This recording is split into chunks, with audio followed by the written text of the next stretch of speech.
So the topic for today we are going to speak is about occlusion in complete denture, which is also called as balanced occlusion. So let's introduce briefly what are we going to primarily look forward for. Normally when we have teeth, that is the time when we have got all the teeth present, the occlusion or biting or chewing basically will not be a problem, because those are all individual components which are available and they will be chewing with each other. So hence what will happen is they all will be chewing in a proper manner. But when we are talking about a complete denture, the entire set that we are putting in the mouth, the denture itself will act like a total in one unit. So if the occlusion is not proper, what the main thing will happen is there will be dislodgement of the denture.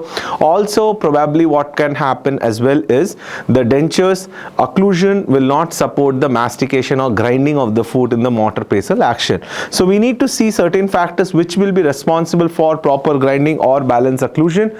So quickly what we need to do is stable denture is our ultimate goal. That is what we know, right? And then we will find out the difference between the natural and the artificial dentition. So as in natural dentition we have periodontal ligament support, whereas in artificial denture we do not have any periodontal ligament. Similarly, the area that has to be support in the natural denture is only 35 square centimeter, whereas that when it comes to a denture it is about 90 square centimeter. It functions independently because we have different teeth and they will all function as per one teeth, and then here we have one set of denture which will work together, that is a group. And so what will happen basically is malocclusion drastically causes the problem. So another important thing is non-vertical forces are well tolerated when it is individual teeth, but when it is a denture the non-vertical forces will not be tolerated, right? Also the incising doesn't affect the posterior teeth, whereas in a denture the incisors or a posterior both are intercombined with each other, they are all interlinked with each other. Hence the importance of the anterior guidance is important when we are talking about the denture.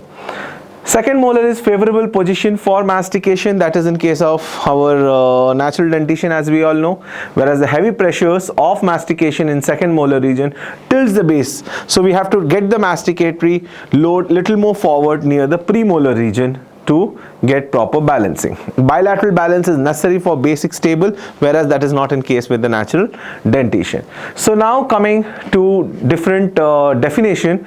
So what is balanced occlusion basically? So balanced occlusion is bilateral simultaneous anterior and posterior occlusal contact of the centric and eccentric positions of the teeth in the right or the left side, in the centric or eccentric, in the right movement, lateral movement, or in the protrusive movement when a patient is making. So basically that is what we are looking forward for. So what are the concepts of occlusion in the centric position? The first is called the point centric. What exactly we understand with point centric is when the centric relation coincides with that of the centric occlusion is what we call as point centric. So the point centric concept is that in which the maximum intercuspation coincides with the maximum centric relation. That's what I just spoke about. Coming to slide in centric, so 2 or 3 dimensional sliding movements of the mandible make the forward when we are from retruded contact position to the intercuspal position. So this slide in centric is not a good thing to happen when we are talking about denture, because if the denture has slide in centric then it will not be stable and hence mastication cannot happen properly. Next is freedom of centric. Now this freedom of centric or long centric we need to understand is not present in our complete denture. This is present in our natural dentition. So what is freedom of centric is basically when we lie down or tilt our neck and we let the mandible go in the centric position and we try to close our teeth. So and then we keep our head down normally and then clench it totally. We can see there is a space or a movement of the teeth wherein occlusion in the centric relation and when you are doing maximal intercuspation. That slide of the cusp to cusp and cusp to fossa relation, that itself is called the long centric. So what are the concepts of occlusion in the eccentric position? They are balanced occlusion and non-balanced occlusion, correct? So now we will be talking about the advantages of balanced occlusion. So the first advantage is the balance occlusion in any position of the occlusion, maximum number of teeth that are in contact, and therefore the masticatory pressure is disturbed and it is distributed to that of the supporting tissues. Stability, most important part of the complete denture. If the complete denture is not stable, our mastication and interferences will be increasing. Reduce trauma, since there will be no tilting of the dentures, so what will happen is the trauma to the underlying tissues which are available also will get reduced, and hence the supporting tissues will not be into loss. The functional movements, most of the patients when they are wearing the complete denture are always looking forward that the functional movements should happen properly, so they are able to eat properly, they are able to laugh, they are able to talk, they are able to have all the other functions in the body when in the mouth properly. That is the reason that they are expecting a complete denture to work as. So to make it that efficient, we need to understand that what are the basic things that we need to give to a complete denture fabrication. Efficiency, yes, grinding and cutting of the tooth, like a motor pestle activity will be going on between the cusp and the fossa, so that particular activity also will be taken care by the occlusion concepts. And time saving, of course, because balanced occlusion, if we are doing it, will be advantageous for the particular articulation also. Right. So balanced occlusion, there are some concepts: the gnathological concept, the semi-anatomic teeth, arranging of non-anatomic teeth, linear occlusion concept, lingualized occlusion concept. Basically, lingualized occlusion means when the lingual cusp will be touching into the fossa of the adjacent teeth. We will be speaking about non-balanced occlusion in the next topic. Now, coming to the factors affecting the balanced articulation. Now Hanau was the person, he is an engineer, he was a person who came up with this articulator that we use today, is semi-adjustable articulator. So Hanau's articulator, what we use, he is the one who also came, Rudolf Hanau, with a different laws of articulator as well, where he mentioned the different factors that will be affecting or are important for us to understand the balance occlusion or to give a balance occlusion in a complete denture.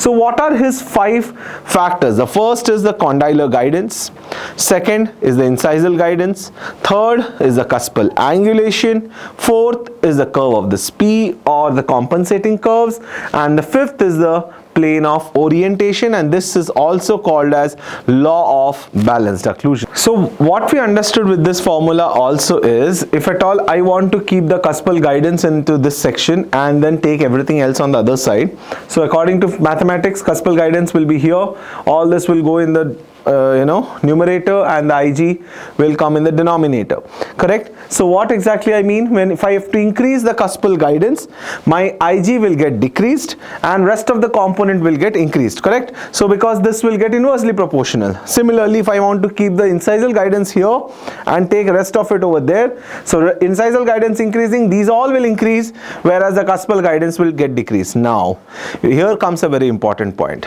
Do we also know that in a human being we cannot change the cuspal guidance of the patient? That is fixed, right? You cannot change the condylar guidance of the patient, because the condylar guidance, with this cuspal guidance which I was speaking is about the condylar guidance. So this condylar guidance which is there, which is fixed in the particular patient, correct? We cannot change them how condyle is related to the TMJ. So now what we are supposed to do is, there is a Thysmenson's formula, and there are the 3 fixed factors: orientation of occlusal plane, incisal guidance, and condylar guidance. Then Hanau with this came up with something called as Hanau squint. So we call this N controlling factors. As I told you, we cannot change them. What are they? The condylar guidance, inclination of the incisal guidance, and then we have orientation of occlusal plane, which we can change. We can change the compensating curves. We can change the inclination of the cusps as well. So coming to each, first is what is condylar guidance, correct? So mandibular guidance generated by the condyle and the articular disc transversing contour of the glenoid fossa. So basically how the condyle is been moving in the glenoid fossa area, that is what is our condylar guidance. So basically it will be around 30 degree in an average. So mechanical form of located in the upper posterior region of the articulator that controls the movement of its mobile members. So this is what we understood, right? So this is how the condyle, how it is located to the temporomandibular joint in the articular eminence. That is what we speak or see in the condylar inclination or the condylar guidance that we are talking about. This angle that we are talking about will make is around 30-degree angulation. The limitations of movements will be affected by the attached ligaments and the muscle attached to the mandible, right? And the next we need to also find out that as this factor cannot be modified, all the other 4 factors need to be modified. So if at all I have to increase condylar guidance, that means rest of the factors I have to decrease and increase the condylar guidance, correct? So in patients with steep condylar guidance, incisal guidance should be what? Decreased, because as I told you, it is inversely proportional. So the IG will come down in the denominator, and rest of the things we have to increase. You have to go for reduce the amount of jaw separation produced during the protrusion. Next is our incisal guidance. So how our maxillary central incisor is located to the mandibular central incisor, this overjet and overbite which has been created, this is called the incisal guidance. It should be ideally about 5 to 12 degrees of inclination is acceptable. So it is the influence of the contacting surface of the guide pin and the guide table on the articulator. As you can see, this angulation 5 to 8 degree or 12 degree maximum is what we are talking about, is the incisal guidance, correct? So there can be some limitations to these incisal guidance. What are they? So they are ridge relation, arch shape, ridge fullness, inter-ridge spaces, and phonetics and aesthetics, of course. Within the range of these limitations, incisal guidance or angle can be altered considerably. Now when I have to alter the incisal guidance, so for example, if I am increasing my incisal guidance, inversely proportion is condylar guidance, so my condylar guidance will decrease and rest of the factors will also get increased, as we have seen in the Tilsman's formula, correct? So greater horizontal overlap is equal to lesser angle of inclination, correct? And the lesser the vertical overlap, lesser will be the angle of inclination again. So it should be kept in as low as possible to avoid tipping or instability of a denture. We should not go high incisal guidance 15 degree 20 degree, no, it should be as low as possible if I have to avoid the tipping of the denture. Next is orientation of the occlusal plane. So basically there is a height of the occlusal plane. Now height of the occlusal plane is decided by certain factors. As we know, when we are making the maxillary occlusal rim and mandibular occlusal rim, mandibular cannot go above 2/3 of retromolar pad. The maxillary, it cannot go Swenson, 2/3 of the Swenson's duct, and all those things have to be taken care with, correct? So that is how we will decide the orientation of the occlusal plane. The methods to establish the occlusal plane are the Ala-Tragus line or the Camphor's line, or in US it is called as Bromell's line. So these are the line which will be taking care of our occlusal plane, correct? We can use cephalometric method as well, or on cephalograms also we can be checking the occlusal plane. Best method to do this is using Ala-Tragus line clinically. And according to Shari, the plane of orientation established initially can be altered subsequently to serve the purposes, correct? So its existence is temporary and it is lost in establishing the compensating curves. Coming to the inclinations of the cusps of the teeth. Now how we know from very beginning that we have different type of inclinations. We have anatomic teeth, we have semi-anatomic teeth, we have non-anatomic teeth, non-anatomic or monoplane kind of teeth. So here we are seeing how the cuspal angulation is of 20-degree teeth, we have 30-degree. But when we are looking for a balanced occlusion, with fully anatomic teeth, getting balanced occlusion is difficult because you will get a more steeper condylar guidance, steeper cuspal angulation. Rather, if we keep it semi-anatomic 20 degrees teeth, the balanced occlusion can be achieved better, correct? So effective cuspal angle formed by average cusp slopes and the horizontal reference point. So this is the effective cuspal angle, which could be around 25 degree. It's not happening. Tilt it maximum to 5 degree of your balanced occlusion. To obtain balanced occlusion, cuspal angle must be set as they are parallel to the path of mandible. That means the curve of the SPE should not be disturbed. Coming to the next thing, that is a compensating curve. So what are compensating curve? See, when we talk about natural dentition, we have got certain kinds of curves already present in our natural dentition. As we all know, we have some curve of Spee, which is passing from the mandibular canine, passing through the molar buccal side and all the ramus of the mandible, going up to the condyle, middle of the condyle, all those things. Curve of Spee is there, curve of Wilson is there, curve of Monsoon is there, which is passing from the mediolateral sides. All those curves are not present in our complete denture, correct? So our main aim is to get these natural curves in the complete denture. In order to do so, this procedure or this way of creating the curves in the artificial denture is called compensating curve, because we are compensating for the natural curve which are present in the body, that is curve of Spee. So when it comes to artificial denture or a complete denture, we will name it as antero-posterior curve or medial-lateral curve, basically. Understood? So we will not call them any much as curve of Spee or curve of Wilson and curve of Monsoon. So these are the curves of natural teeth which are present: the curve of Spee, curve of Wilson, Monsoon, Pleasure's curve.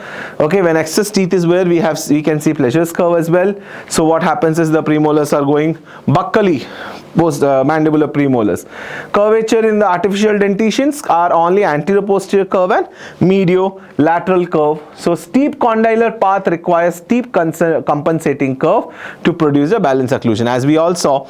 Now if I keep the compensating curve on one side according to that particular formula and I increase compensating curve, what all will get increased? My incisal guidance will be increased, my condylar guidance will be increased, and what will get decreased? My plane of occlusion will get decreased, my cuspal angulation will get decreased, correct? So that is what is well understood in this particular compensating curve, right? So the teeth will remain in contact during the protrusive and lateral movements with complete denture stability. These compensating curves are correspond to the curve of Spee and curve of Wilson in natural dentition, as I told you. So that's what I was mentioning about the Tillman's formula. So that is what we already discussed about, and this is how the mediolateral curve, the curve of Spee, curve of Wilson, you can see looks about like, correct? So this is how the teeth arrangement has to be done in the balanced occlusion, so that we create all the 5 factors that is given by Hanau properly when we are balancing or arranging the teeth in balanced occlusion, keeping in mind all those 5 factors, that is the cuspal angulation, compensating curve, plane of occlusion, the condylar guidance and incisal guidance. We have to create a proper balanced bilateral balanced occlusion in the patient to get stability of the denture and effective mastication at the end of the day. Thank you.